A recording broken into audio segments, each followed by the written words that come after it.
12 days ago, I committed to the 100 Days of Code Challenge. This meant that for 100 days, I would code a small app or do something code related. Not because anyone forced me to, but because I wanted to keep my skills sharp and also to share my progress and what I do with all of you as well. But I felt that so far I haven't really shared much of my progress. I've only shared small time lapses of the different apps that I've built without much context, to be honest. So for today, day 12 of this 100 Days of Code Challenge, I'm gonna do something slightly different. So you've heard me talk about building all these apps with Flutter, but what the heck is Flutter anyways? Well, according to their own website, Flutter is an open source framework by Google for building beautiful, natively compiled, multi-platform applications from a single code base. And that probably makes absolutely no sense to you. So let's break that down. First, what is open source? Open source refers to software whose source code is freely available for anyone to view, use, and modify. The source code is part of the software that most users don't see. It's the code that computer programmers can manipulate to change how a piece of software, whether an application or a program, works. In contrast, closed source or proprietary software is where only the original creators of the software can view and manipulate that code. Users can't see how the app was built or really modify it at all. Think of things like Instagram, YouTube, or most of the apps that you use on a regular basis. They don't want you knowing exactly how they built it or how to change them either, so.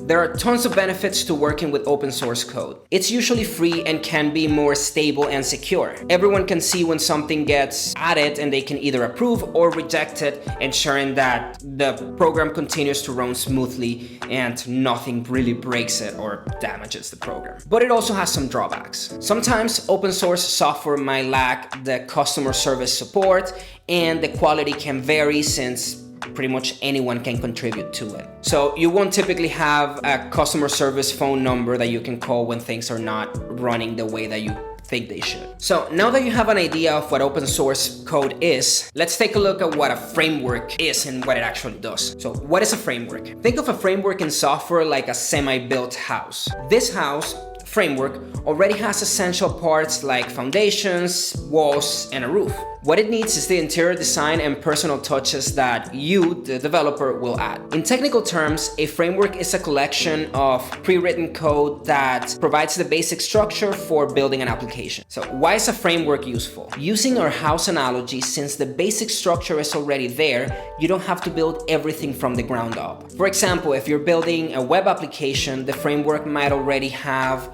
all of the different things that you need for connecting to a database or maybe interacting with the user sessions. Even though the framework already has a lot of groundwork done for you, you can still customize and change it to kind of fit your needs. It's like decorating the semi-built house to fit your taste. In programming, this means that you can add the code necessary to make the app look and feel how you want it and give it the appearance that you want. It's important to understand that the framework isn't the finished application. It's more like a helper to build the application. In short, a framework in software development is like a partially built house. It gives developers a significant head start and already provides the basic underlying structure. Great, now that we know what an open source framework is, what does it mean to be natively compiled? Imagine you have written a letter in English, but your friend only speaks French. To communicate, you need to translate your letter to French. In the world of computers, the letter, it's your application's code, and your friend, it's the computer's processor. Natively compiled means translating your code to a language that the computer can natively understand or understand directly. Each type of computer processor has its own unique, specific language that only works with that processor. So in simple terms, natively compiling an app means translating your whole letter from English into French without the need of a middleman or a translator to do so. There are a lot of benefits for natively compiled applications. Since the translation is done only once and for the specific processor that you're gonna run it in, the application tends to run a whole lot faster and more efficient because you don't have to translate it every single time to get it to run on a specific device. It's as if your friend learned English and now you just have to speak your normal language without having to worry about translating this into French. This efficiency is especially noticeable in applications that require a lot of processing power, like games or graphic intensive applications. Awesome, we're getting there. Now you know what an open source framework that creates natively compiled apps is. Cool, so next we have that Flutter helps you create apps that are multi-platform.